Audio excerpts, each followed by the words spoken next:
नमस्कार साथियों, आप सभी का हार्दिक स्वागत, हार्दिक अभिनंदन। आज हम पुनः साइंस की श्रृंखला में प्रेरक मुलाकात के रूप में सेकंड लिस्ट के अंदर आज मुलाकात करेंगे। हमारे साथ इसी परीक्षा में 2022 जो सेकंड ग्रेड हुई है उसी में सिलेक्ट कैंडिडेट जिनका नाम है दुलीचंद जी सिंवर, जिन्होंने हाल ही में आयोजित ग्रेड सेकंड परीक्षा में अच्छी रैंक से इनका जो सिलेक्शन है वो होगा। अभी फाइनल लिस्ट नहीं आई है, जो भी कैंडिडेट्स अभी डॉक्यूमेंट वेरिफिकेशन हो चुका है उसके बाद इनका जो स्थान है वो आपको बता दूं, इनके 250 के आसपास मार्क्स हैं, तो आप मानकर चलें टॉप 200 के अंदर इनका नाम होगा। तो आज इनसे प्रेरक मुलाकात के रूप में आपसे रूबरू करवाएंगे। आपके जो भी सवाल हैं उन पर सभी पर चर्चा करेंगे। जैसा कि इससे पहले हमने संकुतला से चर्चा की थी और आपको बताया था कि बायो केमिस्ट्री फिजिक्स पूरे पेपर पर हमने चर्चा की। उसी श्रृंखला के अंदर आज हमारे साथ दुलीचंद जी हैं और दुलीचंद जी से हम सबसे पहला जो सवाल है वो आज से करेंगे कि इनका जो परिचय है वो आपको बताएंगे। उसके बाद एक एक करके आपके जो भी सवाल है उन पर चर्चा करेंगे। किस तरीके से इन्हें तैयारी की, इन्होंने कौन कौन सी बुक्स पढ़ी, कोचिंग का योगदान, टेस्ट सीरीज, जो भी आपके सवाल है उन सब पर चर्चा करेंगे। किस तरीके से इन्होंने सेकंड ग्रेड परीक्षा को फतेह किया है उन सब सवालों पर इनसे एक एक करके जानेंगे। तो सबसे पहले दुलीचंद जी का हार्दिक स्वागत, हार्दिक अभिनंदन। और आज दुलीचंद जी के मुख से ही जानेंगे संपूर्ण रणनीति ग्रेड साइंस की, जो भी परीक्षार्थी आगे आने वाली परीक्षाएं हैं उनकी तैयारी कर रहे हैं। क्योंकि एक कैंडिडेट जो सिलेक्ट होके आता है शायद वो हमसे भी ज्यादा, हालांकि हम इस परीक्षा में हमने भी इस परीक्षा को पास किया है, लेकिन उससे कहीं ना कहीं हमसे भी ज्यादा आपको अभी हाल ही में जो परीक्षा आयोजित हुई है उनमें किस तरीके से इन्होंने तैयारी की और आगे आने वाली परीक्षाओं में किस तरीके से आपको पढ़ना है उन पर सबसे पहले हम दुलीचंद जी से पहला सवाल पूछेंगे कि उनका जो परिचय वो शॉर्ट में हमें बताएं कि, और उसके बाद आपकी जो पारिवारिक पृष्ठभूमि है उनके बारे में भी बच्चों को बताएं। उसके बाद हम किताबों से संबंधित जो भी पढ़ाई से संबंधित सवाल है वो स्टार्ट करेंगे। तो दुलीचंद जी को मैं आगे माइक दे रहा हूं, तो वो आपको पूरा बताएंगे कि किस तरीके से इन्होंने तैयारी की। सबसे पहले अपने परिचय से शुरुआत करेंगे, दुलीचंद जी। धन्यवाद सर। मेरा नाम तो सर ने बता दिया आपको, दुलीचंद सिंवर है। मैं यहाँ सूरतगढ़ तहसील के अमरपुरा झाटान गांव का निवासी हूँ और मेरी जो पारिवारिक पृष्ठभूमि है वो पूर्णतः किसान परिवार से हूँ मैं। और किसान परिवार से रह करके घर वालों के शौक से शिक्षा प्राप्त करके जो आज द्वितीय श्रेणी की प्रोविजनल लिस्ट में जो मेरा सिलेक्शन हुआ है, उसकी देन मेरे माता पिता और जो गुरुदेव आपके पास खड़े हैं रणवीर जी सर, इनका प्रमुख योगदान रहा है। बात हम स्टार्ट करें तैयारी की, तो मेरी जो मुख्यतः जो तैयारी रही है उसमें सबसे पहला जो स्टेप रहा वो रहा कि मैंने बहुत साल पहले नीट की तैयारी यानी कि पीएमटी की तैयारी की थी। उस तैयारी के पीछे मेरी बायोलॉजी, केमिस्ट्री और फिजिक्स बहुत कुछ तक अच्छी हो गई थी। उसके बाद मैंने निजी संस्थाओं में कम से कम 7-8 साल अध्यापन करवाया। उससे मेरा जो सब्जेक्ट केमिस्ट्री है वो और भी अच्छा हो गया और उसी के बदौलत जो है वो मेरा सिलेक्शन का जो मेन पॉइंट है वो रहा। अब बात करें कि अपन क्या पढ़ें, क्या न पढ़ें, कैसे पढ़ें, तो सबसे पहली बात है कि आपकी नियमितता होनी बहुत ज़रूरी है। चाहे आप रेगुलर 4 घंटे स्टडी करते हैं तो बहुत है, लेकिन वो नियमितता होनी चाहिए। दूसरी बात जो है वो ये है कि आपका जो बुक्स का सिलेक्शन है वो बहुत अच्छा होना चाहिए और प्रेजेंट टाइम में एनसीईआरटी से अच्छी बुक शायद ही कोई होगी। मैंने तो मुख्यतः एनसीईआरटी को प्रेफर किया बायोलॉजी के लिए, केमिस्ट्री के लिए, और इन बुक्स को पढ़ने के बाद इनसे संबंधित जो भी क्वेश्चंस लास्ट एग्जाम में आए हुए हैं, प्रीवियस ईयर में आए हुए हैं, उन क्वेश्चन को सोल्व किया और प्रत्येक टॉपिक को अच्छी तरह प्रिपेयर करने के लिए उसमें अपनी कुशलता की जांच के लिए मैंने यहाँ टॉपर्स अकेडमी रणवीर सर के पास मैंने टेस्ट सीरीज ज्वाइन की और हर टॉपिक का मैंने टेस्ट दिया। उससे मुझे ये फ़ायदा हुआ कि मेरे टॉपिक में जो भी मेरा पॉइंट वीक रह रहा था वो मुझे टेस्ट से पता चल जाता और उससे मुझे बहुत ज़्यादा फ़ायदा मिला है। तो सबसे पहले ज़रूरी बात है कि एनसीईआरटी को फॉलो करें। दूसरी बात है कि एक टेस्ट सीरीज ज्वाइन करें। टेस्ट सीरीज से आपको 2 फायदे होंगे। नंबर 1, आप टॉपिक आराम से रिवाइज कर लोगे। नंबर 2 बात है कि उस टॉपिक में अगर आपसे कुछ वीक रह रहा है तो टेस्ट में अगर उस पॉइंट से संबंधित कोई क्वेश्चन मिलेगा आपको, तो आपको पता चल जाएगा कि मेरी इस जगह कमजोरी है और आप उसको दुरुस्त कर लोगे। अभी मेरा जो है वर्तमान में मैं प्रयोगशाला सहायक के पद पर कार्यरत हूँ, राजकीय महाविद्यालय सूरतगढ़ में हूँ। मेरा 3rd ग्रेड विज्ञान गणित से भी हो रखा है, 2nd ग्रेड की मेरी प्रोविजनल लिस्ट में मेरा हो रखा है, और अभी आगे की और कुछ भी तैयारी की सोच रहे हैं। तो देखो आगे तो क्या होता है। तो अब आगे के लिए सर, जैसा कि दुलीचंद जी ने आपको बताया बहुत शॉर्ट में और बहुत सही तरीके से आपको गाइड किया है कि इनकी जो पृष्ठभूमि है वो बिल्कुल ग्रामीण पृष्ठभूमि से जुड़े हुए हैं, बिल्कुल धरातल से जुड़े हुए हैं। इनकी जो मेहनत लगन है, जब ये शुरुआत में हमारे पास आए थे टेस्ट के दौरान तो मैंने इनके देखा इनकी लगन बहुत ज्यादा थी। देखो पढ़ाई से ज्यादा इंपॉर्टेंट है लगन, आपका जो दृढ़ संकल्प है वो महत्वपूर्ण है। जब भी आप तैयारी स्टार्ट करते हैं, कई बार मैं बच्चों को देखता हूं कि कहीं कभी रीट की तैयारी में लग जाते हैं, कभी 1st ग्रेड में, कभी 2nd ग्रेड में, कभी अन्य परीक्षाओं में उलझ जाते हैं। लेकिन आपका जो लक्ष्य है वो सबसे पहले महत्वपूर्ण है। आपका लक्ष्य जरूरी है, आपने जिस लक्ष्य का चयन किया है उस पर आप काम करेंगे तो निश्चित रूप से आपको सफलता मिलेगी। इन्होंने बताया कि देखो इनका जो पृष्ठभूमि जो पढ़ाई से संबंधित बात करें तो इन्होंने सबसे पहले नीट वगैरह की तैयारी इन्होंने की थी 12वीं करने के बाद, फिर इन्होंने बीएससी की। उसके बाद जैसा कि इन्होंने बताया कि शिक्षण निजी शिक्षण संस्थानों में इन्होंने 5 से 6 साल केमिस्ट्री पढ़ाई है। तो पढ़ाने से आपको भी पता है केमिस्ट्री का जो इनका, आपको मैं पहले बार बार बता रहा था कि केमिस्ट्री के जो सिलेक्शन का जो रेशियो है, मैंने देखा है हमारे टाइम में भी, इस परीक्षा में भी, इससे पीछे वाली जो परीक्षा है वहां भी जिन भी बच्चों की केमिस्ट्री स्ट्रांग रही है उनका सिलेक्शन इजीली हुआ है। उसका कारण है क्योंकि फिजिक्स का आप देख के मान रहे हो कि जिन्होंने नीट की तैयारी की है वहां तो चलो मानते हैं कि फिजिक्स वो बच्चे कर रहे हैं, लेकिन जो बच्चे बीएससी करके डायरेक्ट आ रहे हैं, बीएससी बीएड एमएससी करके, तो उनकी जो फिजिक्स वाला पॉइंट है वो वीक है। उसके कारण ही कहीं ना कहीं जो मेरिट है वो भी कम रह रही है।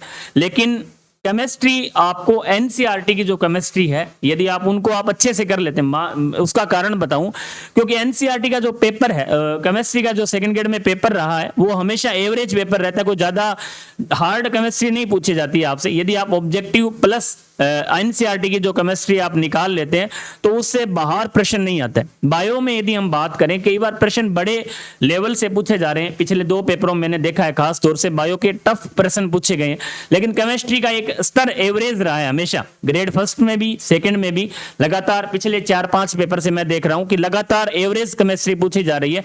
तो आप केमिस्ट्री और बायो पर मुख्य रूप से फोकस कर सकते हैं।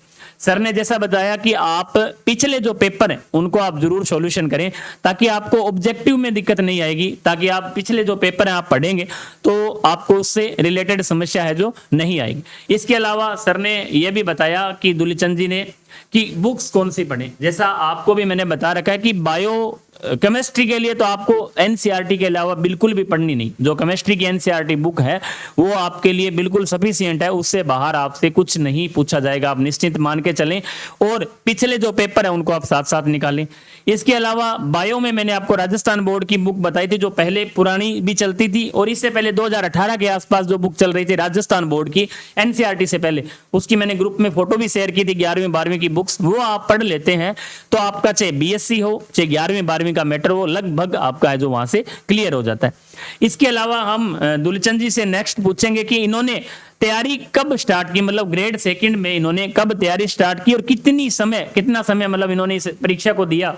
जैसे ये विज्ञप्ति पिछली बार लगभग आपको 8 से 9 महीने का समय मिला था एग्जाम के लिए, तो इनसे मैं जानूंगा कि ये तैयारी भी इन्होंने टीचिंग भी साथ करवाई थी, केमिस्ट्री पढ़ा रहे थे, इसके साथ साथ इन्होंने बायो को भी पढ़ा, फिजिक्स को भी पढ़ा, जीके वाला पोर्शन भी पढ़ा।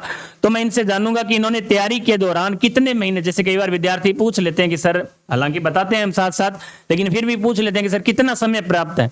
तो अभी मैं इनसे पूछूंगा कि ये बताएंगे आपको कि कितना समय इन्होंने इस परीक्षा के लिए दिया, तो इनसे हम जानते हैं। मैंने सर जो कंपटीशन की तैयारी है वो मुख्यतः 2022 में स्टार्ट की थी। मार्च से मैंने स्टार्ट की थी प्रयोगशाला सहायक की तैयारी और मार्च, अप्रैल, मई और 27 जून को मेरा प्रयोगशाला सहायक का पेपर था। प्रयोगशाला सहायक का पेपर देने के बाद में 23 जुलाई के आसपास हमारे रीट की भर्ती थी, पात्रता परीक्षा वो दी और रीट की पात्रता परीक्षा देने के बाद मैंने जुलाई एंड से 2nd ग्रेड की तैयारी प्रारंभ की थी। जुलाई से आप अगस्त पूरा मान लो, सितंबर, अक्टूबर, नवंबर और दिसंबर में एग्ज़ाम थे ही। फिर एक पेपर वो कैंसिल हुआ, जनरल साइंस का जो आपने जीके का, वो जनवरी में हुआ। तो मुख्यतः मेरी जो तैयारी की जो महीने थे वो 5 या 6 महीने थे सेकंड ग्रेड में, और कुछ ज़्यादा टाइम भी नहीं दिया, एवरेज 5 घंटे 6 घंटे। बस बात ये कि नियमितता रखी, जितना आज अपने को करना है उतना करके सोए, टेस्ट जो देना है वो टेस्ट दे के सोए, और उसी से शायद मेरे को सुखद परिणाम मिला। एक दुलीचंद जी में तो विद्यार्थी काफी डरे हुए महसूस करते हैं, ये मैंने देखा है। मैं खुद पिछली परीक्षा में भी काफी बार कॉल पे बच्चों से बात होती है, तो अपने आप को ऐसे मानते हैं कि सेकंड ग्रेड जैसे कोई आईएएस से भी बड़ा पेपर हो। खास तौर से साइंस के जो विद्यार्थी हैं बहुत डरा हुआ सा महसूस करते हैं। और इसकी जो मेरिट भी आप देख रहे हैं कि 200 नंबर 210 नंबर मेरिट में आपका सिलेक्शन हो रहा है, और उसमें आप ऐसा लग रहा है कि अपने आप को मतलब ऐसे समझते हैं भी बहुत बड़ा टफ एग्जाम है। तो इससे आपको बच्चों को आप क्या बताएंगे कि किस तरह से मतलब उस सिलेबस, इतने बड़ा जो सिलेबस है उसको कैसे कवर करें? ऐसी क्या आपकी सटीक रणनीति रही कि आपने 5 महीने के समय मतलब इतना बड़ा सिलेबस आपने, मानता हूं आपने पहले काफी समय पहले नीट की तैयारी की थी, लेकिन उसको काफी समय भी गुजर चुका है। जब आप करंट में जो चीजें पढ़ रहे हैं वो ज्यादा महत्वपूर्ण है, तो इन्होंने अभी 5 महीने में मतलब क्या रणनीति ऐसी अपनाई? जैसे शॉर्ट नोट्स हो सकते हैं, किस तरह से इन्होंने शॉर्ट नोट्स बनाए, ऑब्जेक्टिव कैसे हल किए, और अन्य जो भी आपकी महत्वपूर्ण जो योगदान रहा वो आप बच्चों को जरूर बताएं दुलीचंद जी। इसमें सर मेरा ऐसा रहा कि मैंने हर सब्जेक्ट के केवल वही टॉपिक उठाए जो मुझे अच्छी तरह आते हों, और उसके साथ साथ प्रीवियस ईयर क्वेश्चन के अनुसार जो क्वेश्चन ओरिएंटेड टॉपिक है, जहाँ से क्वेश्चन सर्वाधिक पूछे जा रहे हैं, अपने लग रहा है भाई इस टॉपिक से क्वेश्चन आ रहा है, उस टॉपिक को अच्छी तरह किया। उस टॉपिक से संबंधित जितने भी ऑब्जेक्टिव मेरे को जहाँ भी मिले, चाहे वो एलन के नोट्स हों, चाहे यूनिवर्सल की गाइड हो, मैंने उन सबको वहाँ से सोल्व किया। और फिर उस टॉपिक से संबंधित आपका जो टेस्ट होता था वो भी मैंने दिया। तो उससे मतलब सारा कुछ नया करके अपन मेन जो है, जो अपना लगता है कि एग्जाम ओरिएंटेड है और यहाँ से क्वेश्चन उठ रहे हैं, अपना वो टॉपिक करें, तो अपना सिलेक्शन बहुत आसानी से हो सकता है। सारा कुछ करने से मतलब आप ज़्यादा नहीं तो कर पाओगे, और करने के लिए टाइम भी बहुत चाहिए। तो कम समय में चाहते हो तो मतलब मेन बात ये है कि आप प्रीवियस ईयर के क्वेश्चन देखें, कहाँ से क्वेश्चन उठ रहे हैं और कैसा क्वेश्चन आ रहा है, उस लेवल तक जाने की आप कोशिश करें, वहाँ से आपको बहुत ज़्यादा सहायता मिलेगी। दूसरी बात है, जब एग्जाम पेपर सोल्व करें तो सबसे बड़ी बात होती है धैर्य की और कॉन्फिडेंस की। खुद को एग्जाम में बिल्कुल शांत करके कॉन्फिडेंस लेवल से बैठे। और साइंस के स्टूडेंट को अगर उसने 5-6 महीने पढ़ा है तो शायद मतलब जो पेपर है उस पेपर में क्वेश्चन को जो पढ़ेगा तो उसके दिमाग में कहीं ना कहीं क्लिक होगा कि इसका इस टाइप से मेथड होना चाहिए। और आप थोड़ा सा अगर शांति से कॉन्फिडेंस से क्वेश्चन को सोल्व करोगे तो आपको वो आंसर भी देगा। जैसा कि दुलीचंद जी ने बताया कि मैं भी आपको बार बार, पिछली बार जब एग्जाम स्टार्ट होते टाइम मैंने एक यूट्यूब के ऊपर ये चैनल बनाया था और साथ साथ आपको बताया था इंपॉर्टेंट टॉपिक्स की एक पीडीएफ भी डाली थी। बायोलॉजी में सर आपने बताए थे, वो मैंने वो टॉपिक पढ़े थे बायोलॉजी में, तो जैसे पढ़े ही नहीं। देखो इसका ये फायदा है कि सिलेबस मैं मानता हूं बड़ा है, वास्तव में बड़ा है, आपको भी पता है, सर को भी पता है, अभी तैयारी एग्जाम दिया है। लेकिन उसके लिए आप ये कर सकते हैं कि जब आप पिछले पेपर, जो पुराने पेपर हैं, आप देखेंगे, ऑब्जेक्टिव जब निकालेंगे तो आपको पता चलेगा कुछ ऐसे टॉपिक है जहां से एग्जाम में प्रश्न नहीं पूछे जाते या ना के बराबर पूछे जाते, तो आप उनको एक बार छोड़ सकते हैं। तो इंपॉर्टेंट जो टॉपिक हैं, हालांकि इंपॉर्टेंट सारी चीजें, लेकिन फिर भी आप उनमें से आपको देखना पड़ेगा, क्योंकि एक जैसे एटॉमिक स्ट्रक्चर अपने केमिस्ट्री में मान के चलें तो वहां बहुत बड़ी एक यूनिट है, लेकिन उसमें से ज्यादातर प्रश्न कहां से पूछे जाते हैं वो आपको पता है। जैसे एटॉमिक जो स्ट्रक्चर जो यूनिट है उसके अंदर क्वांटम संख्या का जो टॉपिक है वहां से हमेशा प्रश्न पूछे जाते हैं, तो आप उसको आप जरूर देख के जाएं। इसके अलावा 2-3 जो पाउली अपवर्जन का नियम है, इसके अलावा आपको सिद्धांत है, 2-3 ऐसे टॉपिक है जहां से हर बार एग्जामिनर प्रश्न वहीं से पूछता है। तो आप यदि उन चीजों को आप क्लियर करते हैं तो आप मानकर चलें कि प्रश्न आपके 2 से 3 प्रश्न वहां से सही होंगे। इसके अलावा मोल कॉन्सेप्ट है, वहां से लगभग प्रश्न पिछले अब की बार नहीं आया लेकिन हर बार पूछा जाता है। तो आप यदि इस तरह से आप अपनी हर एक टॉपिक में से यूनिट, जैसे आपका सिलेबस है, वहां पेन से या मार्कर से आप निशान लगा लें भी यहां से एग्जामिनर ज्यादातर पिछले जो पेपर हैं, आप जब फर्स्ट ग्रेड का, कॉलेज लेक्चरर का, एसीएफ का जो पेपर हल करेंगे, ग्रेड सेकंड संस्कृत विभाग का, स्पेशल एजुकेशन का, ये जो पेपर हैं इनको आप देखेंगे तो आपको पता चलेगा कि कुछ ऐसे टॉपिक है जहां एग्जामिनर उनको टच भी नहीं करता है, और हम कई बार उन टॉपिकों को बार बार पढ़ते रहते हैं। तो जब आप बायो में, केमिस्ट्री में, अब की बार भी हम एक नई पीडीएफ तैयार करेंगे जिसमें केमिस्ट्री में भी, बायो में भी आपको बताएंगे कि ये टॉपिक इस तरह से आपको करने हैं। हैं तो वहां से आपको थोड़ा सा फायदा मिल सकता है, क्योंकि इतने बड़े सिलेबस को पूर्ण रूप से तैयार करना एक विद्यार्थी के लिए 5 से 6 महीने या 8 महीने में संभव नहीं है, क्योंकि यहाँ 15 पेज का जो सिलेबस है उसमें से आपको छंटनी जरूर करनी पड़ेगी। आप ये विशेष ध्यान रखें। और जो भी विद्यार्थी सिलेक्ट हुए हैं, सर्व है या इनके साथ जो भी हुए हैं, हम आपको इंट्रोडक्शन करवाएंगे, तो उन्होंने इस तरीके की रणनीति जरूर अपनाई है। यहाँ आपकी जो तैयारी है उससे ज्यादा महत्वपूर्ण एक रणनीति आपके पास होनी चाहिए। देखो, आपसे इससे पहले ये लैब असिस्टेंट के पद पर कार्यरत थे, इन्होंने लैब असिस्टेंट की भी तैयारी की। उससे इसके साथ साथ देखो थर्ड ग्रेड भी दिया है जिसका सिलेबस भी अलग है, उनमें भी इनका सिलेक्शन हो रखा है। तो कहीं ना कहीं इनकी रणनीति जरूर रही है सभी विद्यार्थियों की, इनके साथ जिनका भी सिलेक्शन हुआ है।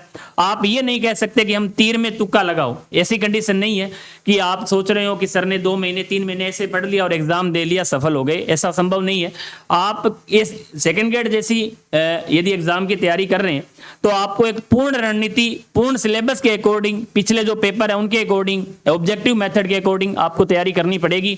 जब तक आप एक सही दिशा में, सही रणनीति के अकॉर्डिंग तैयारी नहीं करेंगे तब तक आप सफलता से दूर रहेंगे। एक अगला सवाल जो सर से है कि काफी विद्यार्थी, मैं भी बता रहा हूं कि सेकंड में जो फिजिक्स है वो काफी विद्यार्थियों की वीक है, और अब की बार मैंने ऐसा देखा है, पिछली बार भी हमारे साथ भी काफी विद्यार्थी सिलेक्ट हुए थे जिन्होंने फिजिक्स का एक भी प्रश्न नहीं किया, या 2-3 प्रश्न जिनके सही हुए उनके 270 मार्क्स भी हैं, 280 भी हैं, 265, 260, 250 मार्क्स हैं।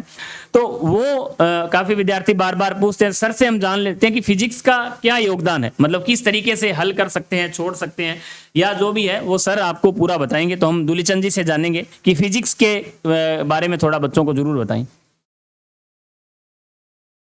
अगर बायोलॉजी और केमिस्ट्री आपकी अच्छी तरह तैयार है तो फिजिक्स को आप आराम से स्किप कर सकते हो, आराम से, और आराम से आपका सिलेक्शन भी हो सकता है। मैंने तो पीएमटी तैयारी की थी तो मेरी फिजिक्स ठीक थी, तो मैंने कुछ क्वेश्चन किए तो मुझे उसका फ़ायदा भी मिला। मेरी हालांकि बायोलॉजी बहुत कमज़ोर है, और जैसा कि सर ने बताया कि बायोलॉजी के लिए मैं बड़ा टेंशन था कि क्या करूं, कैसे करूं, तो मैं सर के पास एक दिन रात को आया था, आपके पास 8-8:30 बजे। मैंने कहा सर, मैंने कहा सर मेरे को टॉपिक बता दो बायोलॉजी के, मैं वो तैयार कर लूँगा। सर ने मेरे को जो टॉपिक दिए वहाँ से बायोलॉजी के जो क्वेश्चन आए वो मेरे सही हो गए। और मेरा जो फिजिक्स का जो रोल है मेरे लिए तो बायोलॉजी से भी ज़्यादा रहा है। बाकी जो अपन एक एवरेज बात देखें तो बायो स्टूडेंट के लिए फिजिक्स मुख्यतः वीक ही होती है। वो पीएमटी की तैयारी करे या नीट की तैयारी करे उसके लिए अलग बात है। फिर भी आप अगर चाहो कि आप अच्छे रैंक आए तो आप ज़्यादा कंसर्ट जो है बायोलॉजी पे और केमिस्ट्री भी कीजिए, और फिजिक्स के केवल जो 11th और 12th के टॉपिक है, जो नॉर्मल टॉपिक है, उन पे आप कीजिए। उससे आपके 2-5-7 क्वेश्चन सही हो जाएंगे और उससे आपको रैंक में अच्छी हेल्प मिलेगी। तो ज़्यादा फिजिक्स को लेकर के टेंशन होने की अपने को जरूरत नहीं है, उसको अपन चाहें तो स्किप भी कर सकते हैं। बस इतना है कि जितना एफर्ट फिजिक्स में लगा सकते थे उतना अपन बायोलॉजी और केमिस्ट्री में लगाएं, ताकि वहाँ से जो स्कोर हमारा लूज हो रहा है वो स्कोर इधर अपग्रेड हो जाए। जैसा कि दुलीचंद जी ने बताया कि फिजिक्स, देखो मैंने आपको पहले ही बताया था कि जो पीएमटी और नीट के बच्चे हैं उनके लिए कोई बड़ी बात नहीं है, बात आपके लिए भी बड़ी नहीं है। आप यदि आपको लग रहा है अभी हम कर सकते हैं, और आप जब पढ़ेंगे, ऑब्जेक्टिव निकालेंगे, तो आपको पता चल जाता है अभी क्या है स्कोर, किस तरह हमारे प्रश्न राइट हो रहे हैं। यदि आपको लगे भी नहीं, हमसे नहीं हो रहा है, तो वो उतना समय आप यदि बायो और केमिस्ट्री को देते हैं, जैसे बायो और केमिस्ट्री के लगभग 90 प्रश्न आते हैं, और यदि आप 90 में से मानकर चलें 45 प्रश्न भी यदि आप कर रहे हैं, 45 से 50% यदि आप इधर कर रहे हैं केमिस्ट्री के अंदर, और टीचिंग मेथड यदि हम कर रहे हैं 15 से 16 प्रश्न हमारे टीचिंग मेथड में हो रहे हैं, तो आप 60 से लेकर 65, 67, 68 प्रश्न तक पहुंच रहे हैं।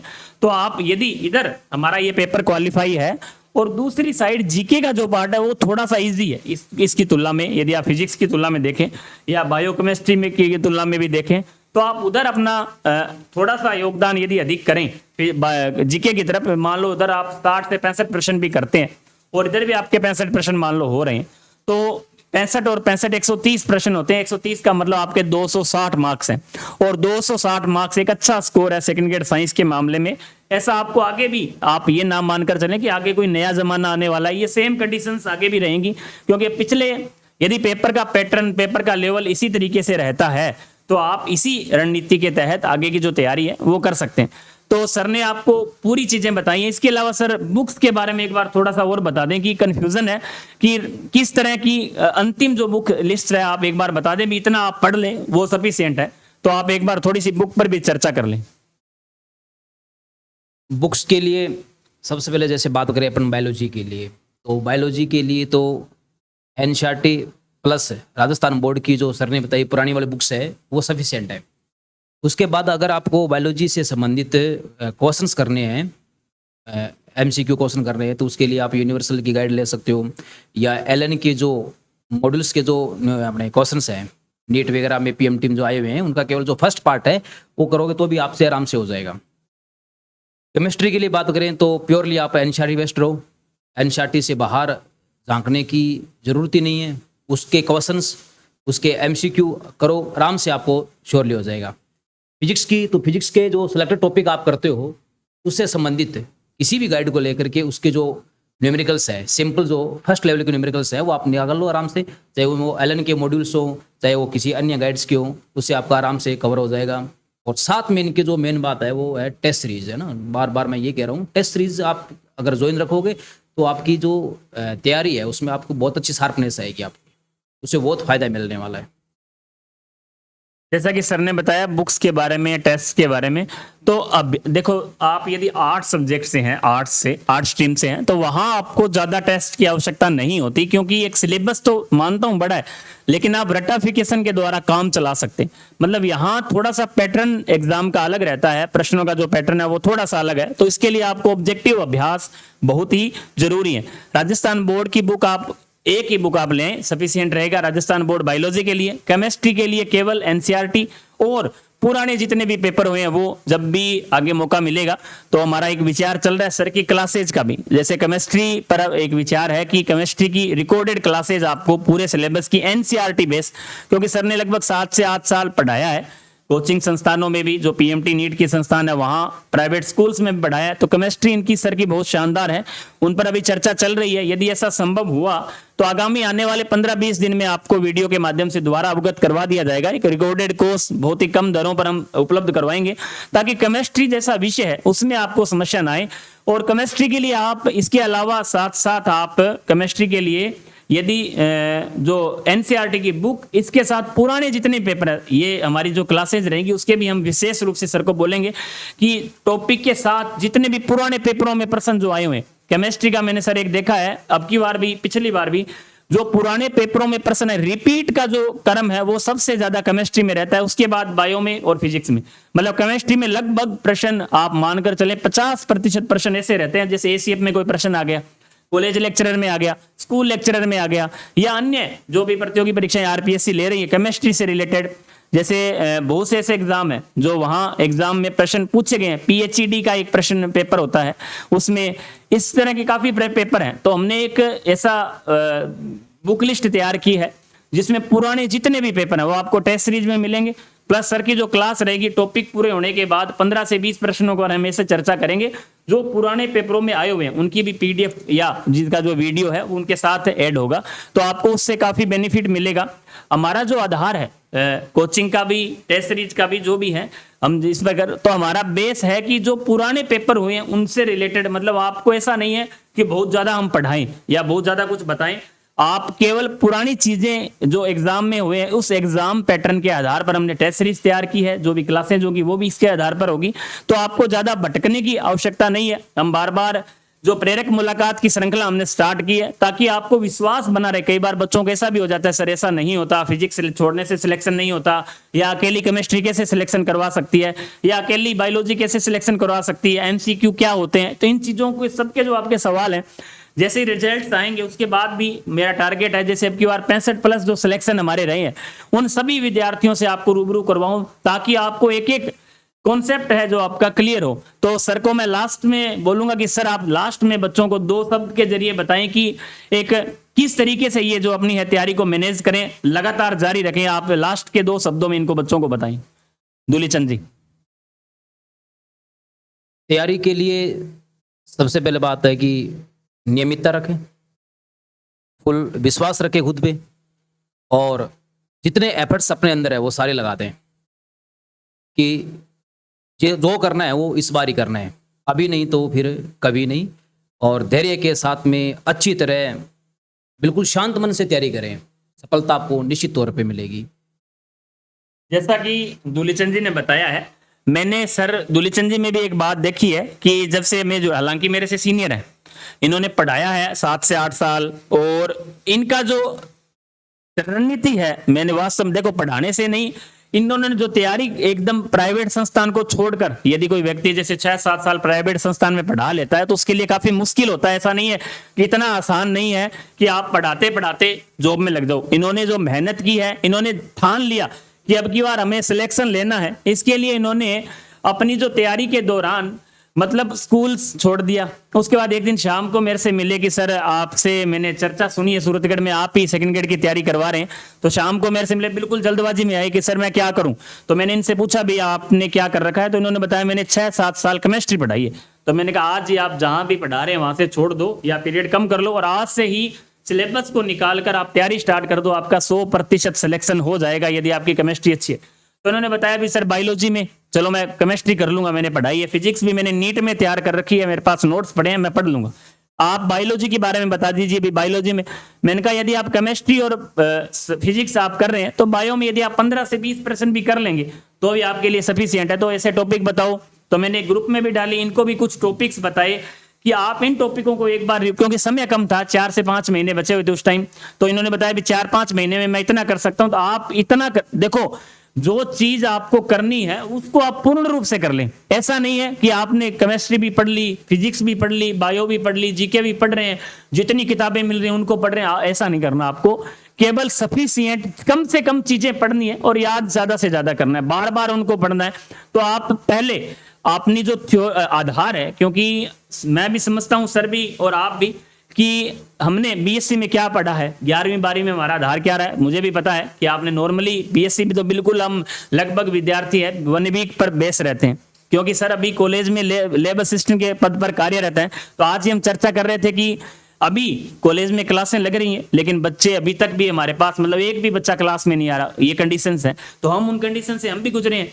तो उन चीजों को करने में हमें थोड़ा सा समय लगता है, क्योंकि हमने बीएससी के 3 साल नहीं पढ़े, नॉर्मली 1 वीक पढ़ी। उसके अलावा 11वीं-12वीं में नॉर्मल रहे, तो 5 से 6 साल का जो गैप है उसको भरने में हमें थोड़ा सा समय लगेगा। उसके लिए आपको धैर्य बनाए रखना है और 11वीं-12वीं की बुक्स आप पहले क्लियर कर लें। उसके बाद आपको समय मिला तो आप थोड़ा सा उसको और बढ़ा सकते हैं, मतलब अपने एफर्ट बढ़ा सकते हैं और अन्य बुक्स आप ले सकते हैं। लेकिन पहले आप बेस क्लियर करें और आपके लिए सफिशिएंट है, इससे अलावा आपको पढ़ने की आवश्यकता नहीं है। मैं आपको दावे के साथ, गारंटी के साथ कहता हूं। तो आप अपने सर ने आपको बहुत सी ऐसी चीजें बताई, मेनली आपका जो धैर्य है, आपके जो कंपटीशन स्किल है वो विकसित होने बहुत जरूरी है। आप कहीं थ्योरी पढ़ते रहें, कंपटीशन स्किल का मतलब है जब आप ऑब्जेक्टिव करेंगे, जैसे आपने आज कोई टॉपिक पढ़ा, उसके जब तक आप ऑब्जेक्टिव सॉल्यूशन नहीं करेंगे तो आपको पता कैसे चलेगा कि ये टॉपिक मेरे को याद हो गया। तो अब उसके लिए आप कंपटीशन स्किल शब्द मैंने इसलिए यूज किया है कि ऐसी स्किल हमें विकसित करनी पड़ेगी ताकि हम कंपटीशन का जो एग्जाम है उसको क्लियर करें। थ्योरी पढ़ना और कंपटीशन के अंदर ऑब्जेक्टिव प्रश्न निकालना काफी डिफरेंस है। जैसे आप 11वीं-12वीं में जैसे मैंने ऐसे बच्चे भी देखे हैं जो टॉप रहे हैं, मतलब जिनके 90, 95, 96% है, लेकिन जब वो कंपटीशन में आते हैं तो वो चीजें ढाल नहीं पाते हैं उन चीजों को।